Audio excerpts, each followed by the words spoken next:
first about, I want to talk in the abstract about the I2C protocol.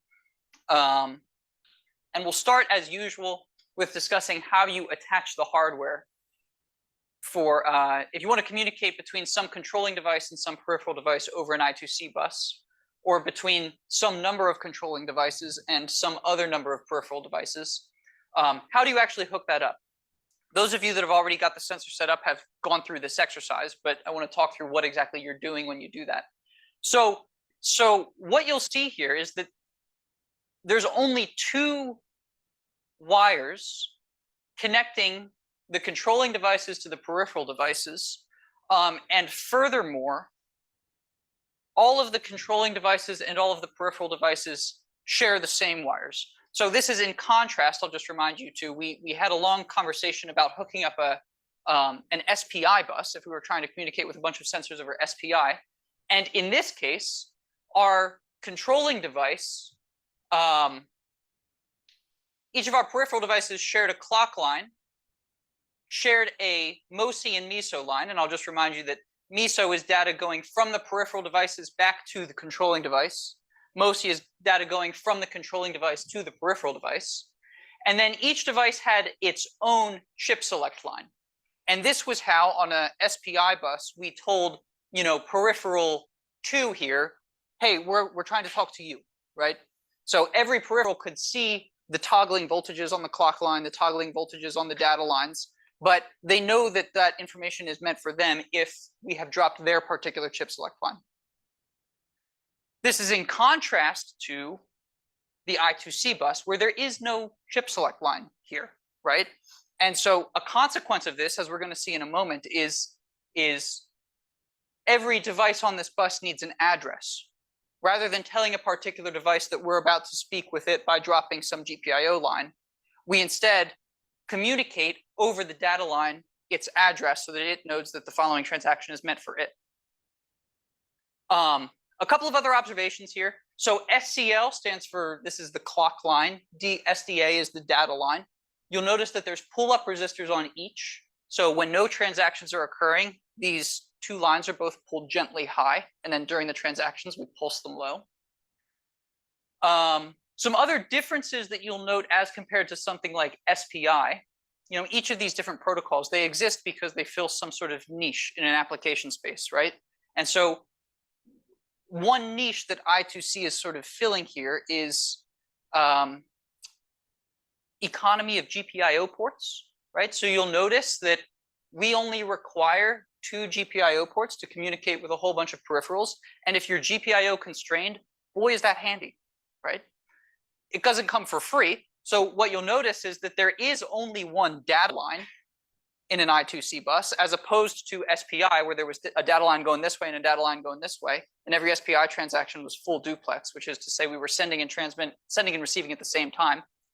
In this case, all the data is appearing on this line, which means data is only ever flowing in one direction at a time. It's going from the controlling device to a peripheral device, or it's going from the peripheral device to a controlling device. And so what that suggests, probably, is that the speed of data transactions for I2C is a bit lower than for SPI because we don't have full duplex communication. It's only half duplex. We can talk this way, we can talk this way. And then as we'll see too, because we don't have something like a chip select line here, the protocol by which those transactions occur are slightly more complicated than in SPI.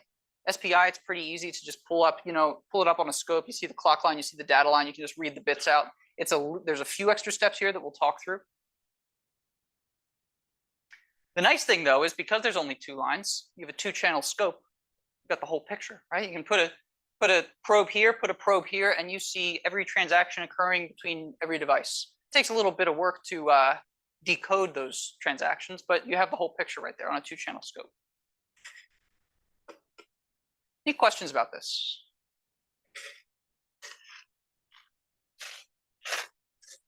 Okay. So let's suppose that we want to send a message from the RP2040 out to, say, the IMU, which is an I2C device. What is the process by which that actually occurs? This illustrates a whole I2C transaction, and it starts over here, right, and it ends over there. And I want to just kind of start at the beginning of a transaction and walk through what happens. So when no transaction is occurring, all the way on the left here, because we have those pull-up resistors, both SDA and SCL are pulled high. So when no transactions are occurring, those are digitally high. They're high voltage. When the RP2040 or whatever device wants to take control of the bus, wants to take control of the bus, it does so via a start condition. A start condition is a particular sequence of changing the voltages on SDA and SCL. In particular, a start condition occurs when the device that wants to take control of the bus, for us that's the RP2040, pulls the SDA line, the data line, low while holding the clock line high, and then pulls the clock line low. That particular order of events is the indication to every other controlling device on the bus that the bus is no longer available. It will not become available until the stop condition, which we'll talk about in a moment. But this is the signal to everybody on the bus that somebody has just taken control of it. After this this start condition occurs, there's going to be 1, 2, 3, 4, 5, 6, 7, 8, 9 clock pulses. Associated with the first 7 of those clock pulses is going to be an address. Like I mentioned, because I2C doesn't have something like a chip select line, we have to first communicate the address of the device with which we want to communicate. How do we get that address? We'll talk about it in a second. More often than not from a data sheet. Right? More often than not, that device comes with an address and we have to look that up. But okay, we send the start condition, we pulse out 7 clock pulses, and associated with each of those clock pulses is one of the bits of the 7-bit address of the device with which we want to communicate. The 8th clock pulse has a read-write bit. If this read-write, if that is a 1, if we put a 1 here, that's an indication to the device with this address that we want to read from it. If we put a 0 here, that's an indication to the device with this address that we are going to send data to it. So we're telling the device if we're going to read from it or write to it. And then this last bit is, for this last clock pulse, the device controlling the bus, for us that's the RP2040, actually relinquishes control of the SDA line, sends out 1 more clock pulse, and if the device with this address has recognized that somebody's trying to talk to it and understood the message, it will acknowledge that by holding the data line low through this clock pulse. So this acknowledgement is the indication to, for us, the RP2040, that for us, the IMU has understood that we're about to communicate with it. If that were to get pulled back high, that's an indication that the device we're trying to communicate with didn't understand our message. So start condition, address, read write bit, and then we check for the acknowledgement to make sure that that was all understood.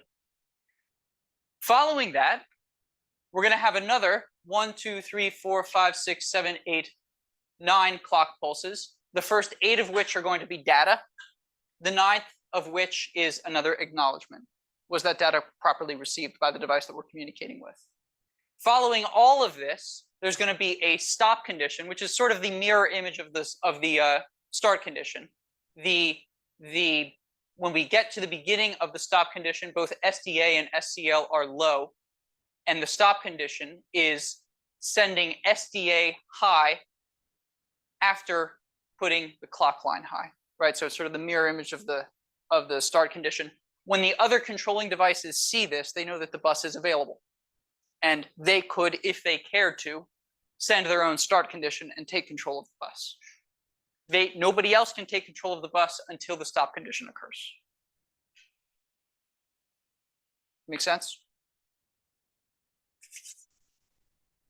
So 7-bit addresses, that kind of suggests that we could have up to like 2 to the 7th peripheral devices on our I2C bus. In fact, That would be the case if we had the freedom to arbitrarily select the address of our I2C devices. More often than not, you get an I2C device and you open its data sheet and it tells you my address is hex 70. And it is what it is, right? What that means, if the device only has one address and if you can't change it, it means you can only have one of those devices on your I2C bus. The MPU 6050, as we'll see actually in a moment, allows for you to select between one of two addresses. So you could, if you cared to, have two IMUs on a single I2C bus with different addresses. You can get sneaky and figure out ways to get multiple devices with the same address on an I2C bus, but in order to do that, you end up implementing something like a chip select line, which starts to obviate the advantage of I2C in the first place, which is GPIO economy, right? So in principle, yeah, you could get a whole bunch of devices on one of these buses. In practice, you usually don't have the freedom to change their addresses, and a lot of manufacturers choose addresses like 1 or 2 or 3. And so if you have two devices and they both have their addresses hard-coded and they're the same, you can't put them on the same bus. Right? So when you're designing a system, if your system includes a bunch of peripheral devices on an I2C bus, you have to check the data sheet of every device that you want on that bus to make sure that there aren't any conflicts. Any questions about this? Yeah.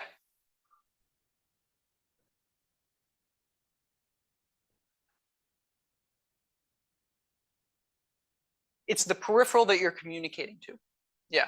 So for this last clock pulse, for these first, these first set of clock pulses, it's the controlling device, for us the RP2040, that is controlling the voltage on the SDA line. For this last clock pulse, the RP2040 is not controlling the voltage on that line. Instead, it's the sensor with which we're trying to communicate.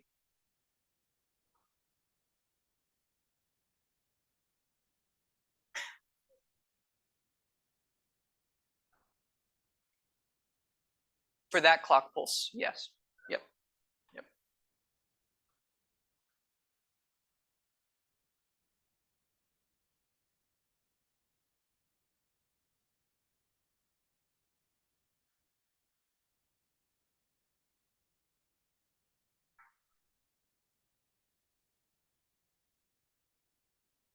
It doesn't. So the peripheral devices don't need to worry about the addresses of the controlling devices because they are only ever responding to a controlling device.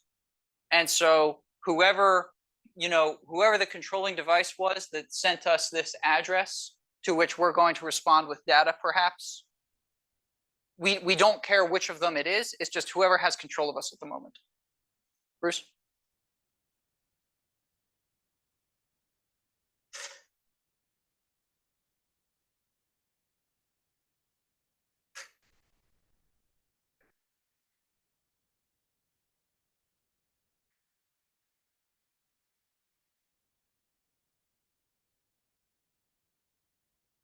Other questions about this?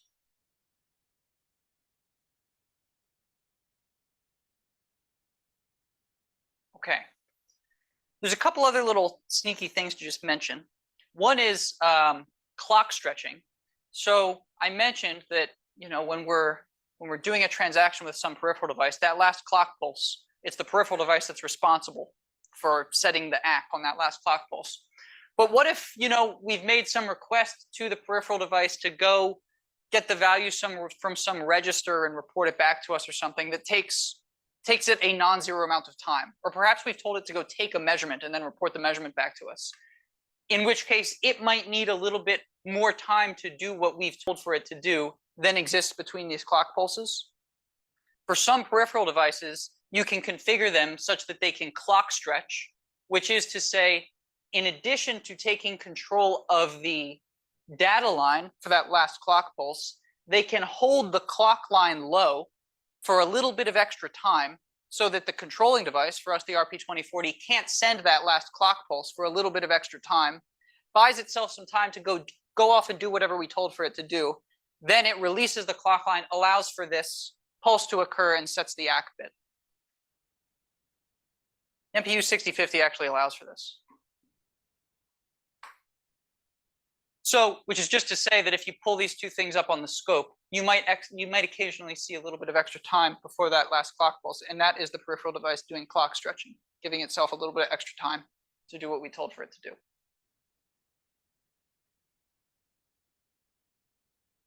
I'll mention two. Sometimes it's the case that, say I'm the RP2040 and I'm engaging in I2C transactions with some sensor, and I want to get a bunch of subsequent measurements from that sensor without being interrupted. Or maybe there's time sensitivity here for some reason, which is to say I want to do this transaction, but I don't want to send a stop condition because I don't want for some other device to be able to take control of the bus in the middle of this time sensitive process. In that case, what the RP2040 can do is when I get to this last clock pulse here and I receive the ACK, instead of sending the stop condition, which I'll remind you, the stop condition looks like this particular sequence of events between the clock and data lines, right? We hold the data line low, send the clock line high, and then send the data line high afterwards. We could instead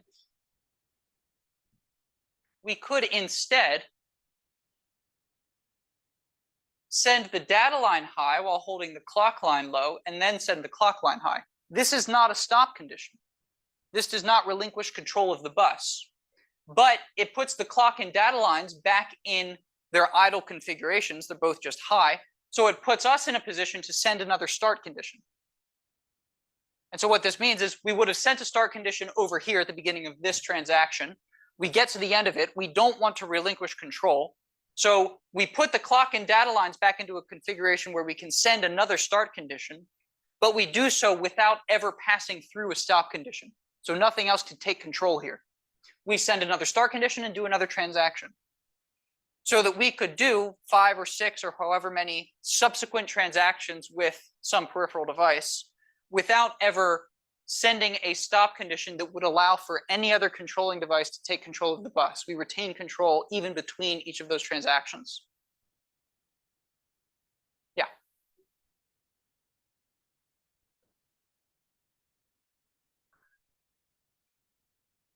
You could do it to different devices as well. Certainly could.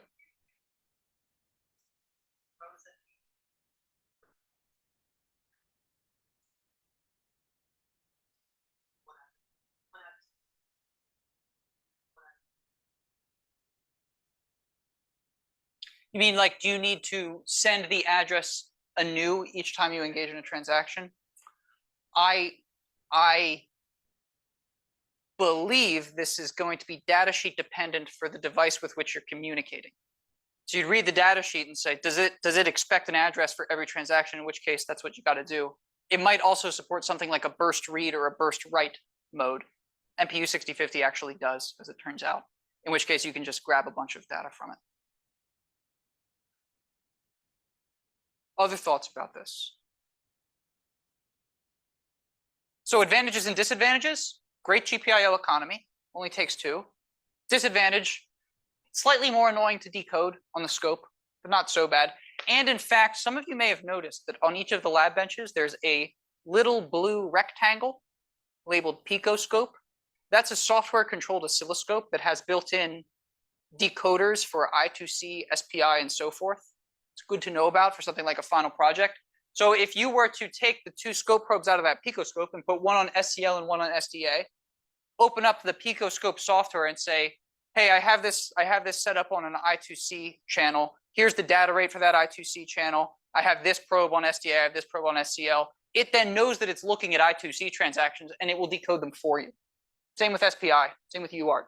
Really handy, actually. Okay.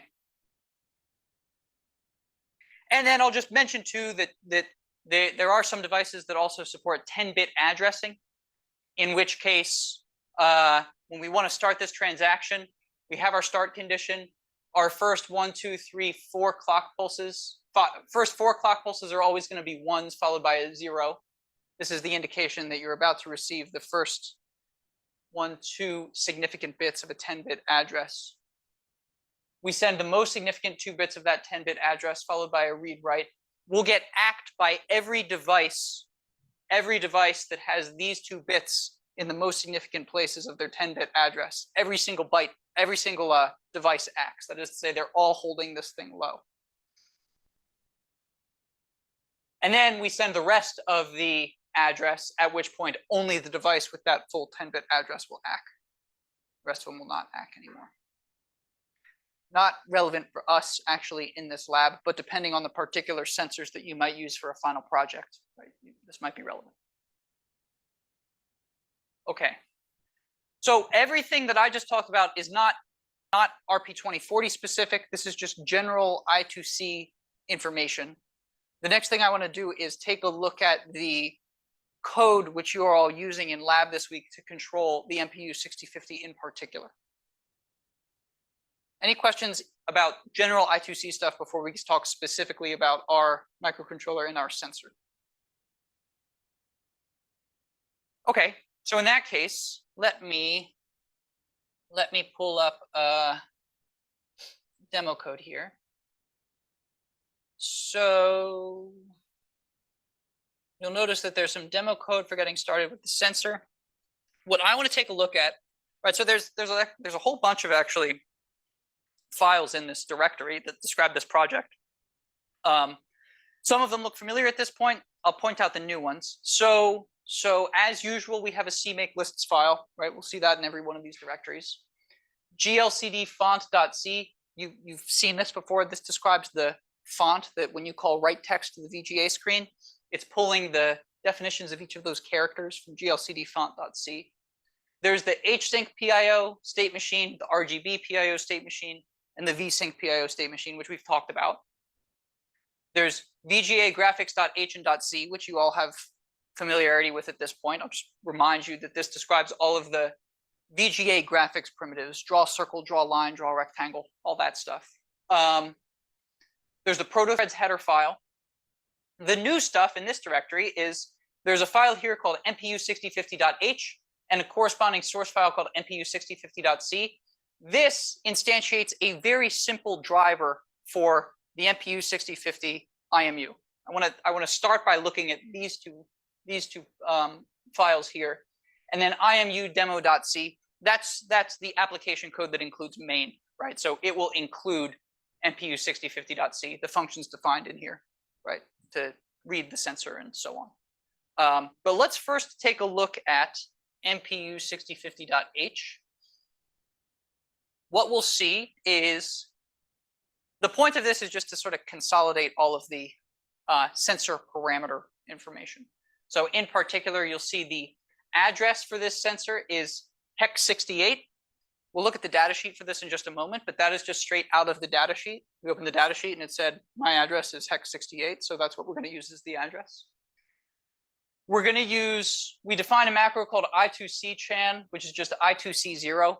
Remember, we have two SPI channels, SPI0, SPI01, SPI1, two PIO state machines. Likewise, two I2C channels. This is just the name of I2C channel 0. We're associating names with two numbers that we are going to, these will represent the GPIO ports to which we map SDA and SCL. And we're setting the baud rate. That is the bit rate of these I2C transactions. How do we know what number to put here? Again, this comes from the data sheet for the device with which we're communicating. In this case, you would have cracked the data sheet for the MPU 6050. It would tell you, here's the maximum baud rate that I can do, and we would just set it to the maximum. Set it lower than that, but just run it as fast as we can. Some fixed point stuff, just here for, to consolidate it. And then a series of constants which you may find useful when you start implementing the complementary filter. In particular, there's a constant here that represents 180 over pi in this fixed point representation. It's nice for doing like radian to degree conversions and so forth. And then a series of constants that represent 0.001, 0.999, 0.01, 0.99, 0.1, and 0.9. Again, you might find that handy for when you're playing with complementary filter weights. We'll talk about this on Monday. But in any case, some constants here. And then declarations of two functions that we're going to go take a look at.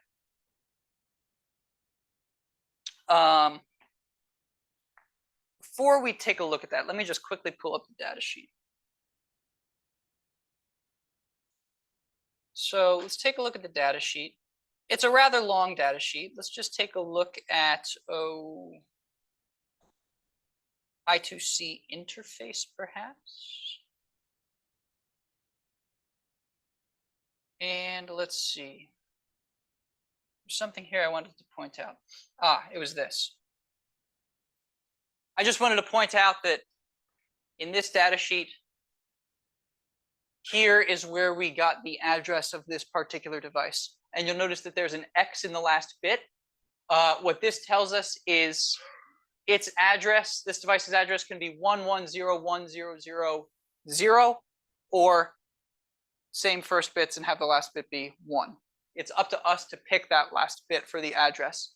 The way that we select one or another address is by means of the logic level on one of its input pins.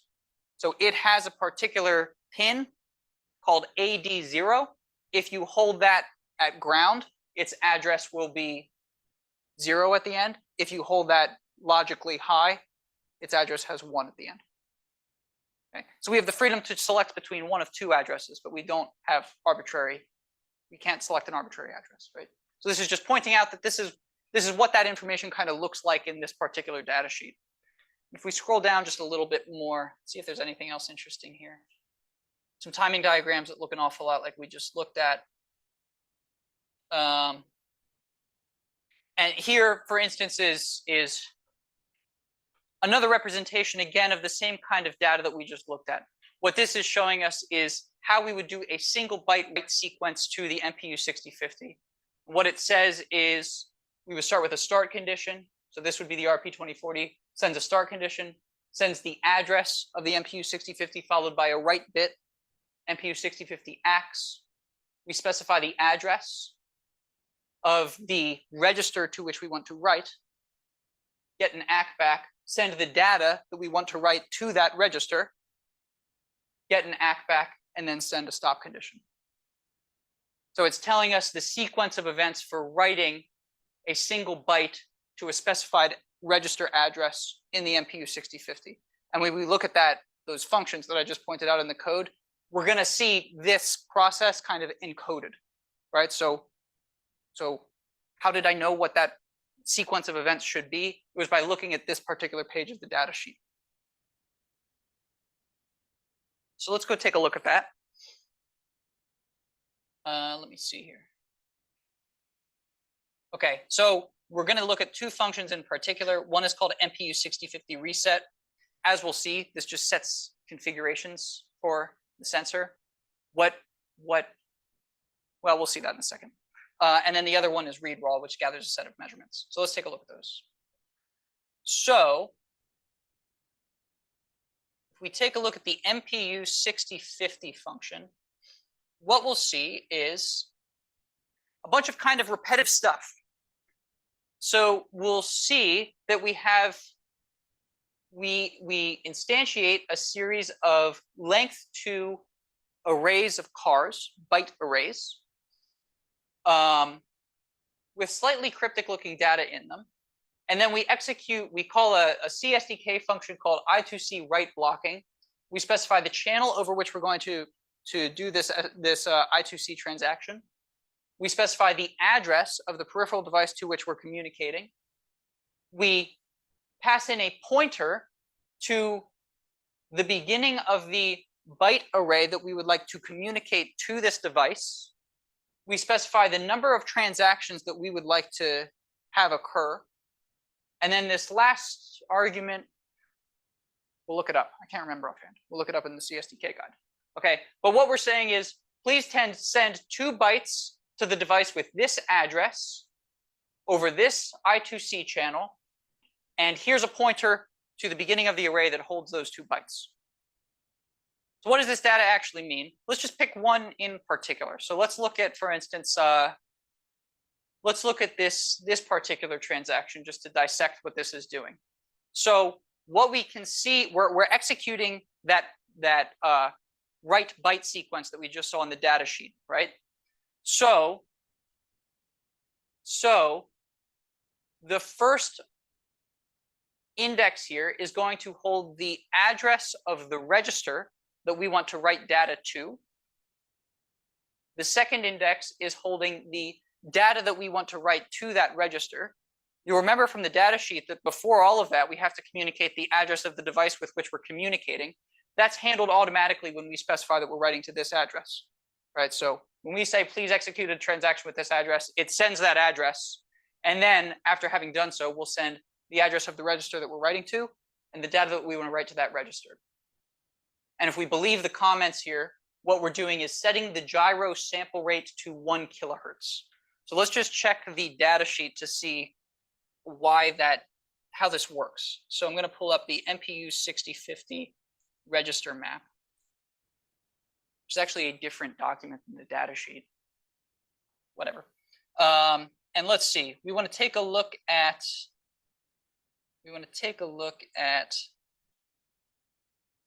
Let me remind myself here. We were looking at register hex 19.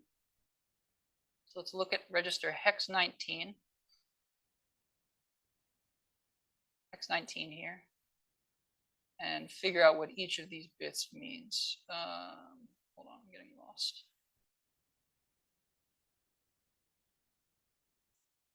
Register 28. I scrolled past it, didn't I? 1B, 1A. 19, here it is. Okay. So what this tells us is this register specifies the divider from the gyroscope output rate used to generate the sample rate for the MPU 6050. And in particular, what it tells us is that the sample rate for the gyro will be set to this parameter gyroscope output rate, which the datasheet tells us is 8 kilohertz, divided by 1 plus this quantity sample rate div, which if we scroll up just a little bit here, we see that that particular value is set by bits 0 through 7 of that particular register. We're setting it, if we check the code here quick, we're setting the value of this register to 0, 0, 0, 0, 0, and then 3 ones. So that's what? A 7. We're setting sample rate div to 7. And so what are we setting the gyroscope output rate to? Well, it's going to be 8 kilohertz divided by 1 plus 7 is 8, or 1 kilohertz. So by writing a value of 7 to register hex 19 of this particular device, we are configuring the device such that the gyroscope output rate will be 1 kilohertz. And so this it's not a difficult process, right? It's a little bit, it requires bookkeeping to set up these kinds of drivers. You're doing a lot of cross-referencing between, okay, what was the name of that particular register? What does each bit mean? And then you're doing the transactions to set those bits correctly. And we could, if we cared to, walk through but maybe this is better left as an exercise to you guys. I'm not sure. But you could go through exactly the same exercise and say, all right, let's go look in the register map at register hex 1B. Let's see what each bit in that particular register represents. I see that this driver is writing all zeros to that particular register. So what does that imply with regard to the configuration of the sensor? In this case, apparently it's the case that writing all zeros to this sets the gyro range to plus minus 250 degrees per second. That's a parameter that you could change. I think it goes up to, in fact, like 2,000 degrees per second or something. If this sensor lived on something that was really twisting around fast, you'd want to change that. And likewise for all this other stuff, right? It's a little bit repetitive, but it's the same process occurring over and over and over again. We're going to the appropriate register that sets the configuration that we care about, and then we're writing the value of that register in order to implement our desired configuration.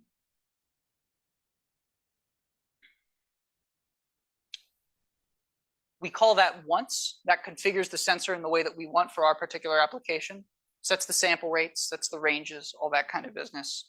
And then to actually read the sensor, we call MPU 6050 read raw. This will read the accelerometer and it reads the gyro. We instantiate a buffer of cars and a couple of temporary variables of type short there, 16-bit variables. We set the value of a local variable here, val, to hex 3b. That's going to represent an address. We execute a I2C write blocking. So we say, please send one transaction to this address, that value. What we're actually saying here is that we want to read from that particular address, and we're going to execute a burst read. We're going to read a few things subsequently. And then we call an I2C read blocking. We say, please read 6 bytes from this address over this particular I2C channel and store those bytes into that buffer, right? So we're going to start at register hex 3b, and we're going to read 6 subsequent bytes. What does register 3b map to? We can take a look here. 3b is the most significant 8 bits of the X direction output for the accelerometer.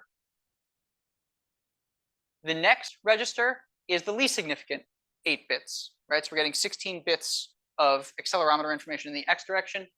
And then the next subsequent ones are Y direction, next subsequent ones are Z direction. So by doing 6 subsequent reads starting at register 3b, we are reading out all of the accelerometer information. Most significant byte, and then least significant byte, and then most significant byte, and then least significant byte. And then what the code does, after having buffered all of that information into this buffer, is it goes through and it sets the value of this variable temp acceleration to be the most significant 8 bytes shifted up by 8, masked with the least significant bytes. So we're just putting together the most significant byte and the least significant byte into one 16-bit variable, storing that into a variable called temp acceleration.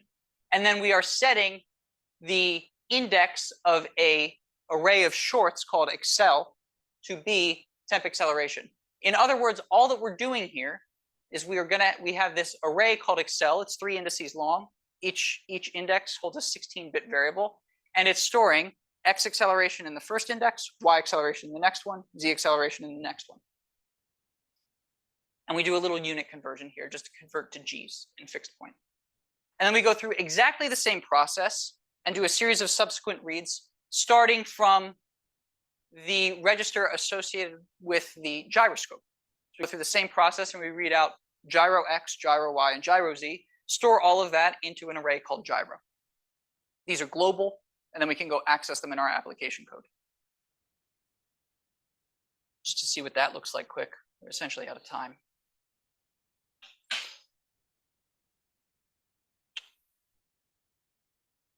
So here, when we call MPU 6050 read raw, we're storing the acceleration and gyro outputs into these 2 global arrays. And then later on in our application code, we can go through and plot those or do computation with those or whatever we want to do, right? But when you call this function as an argument, this function takes pointers to 2, sorry, I'm scrolling along. Takes pointers to 2 arrays of length 3, 2 short arrays of length 3, and it will populate these arrays with the most recent measurements from the accelerometer and the gyroscope, XYZ, XYZ. Talk about this again on Monday. That felt a little bit fast to me. Okay, we'll go back and be revisiting on Monday. Okay, I'll be in lab in 20 minutes.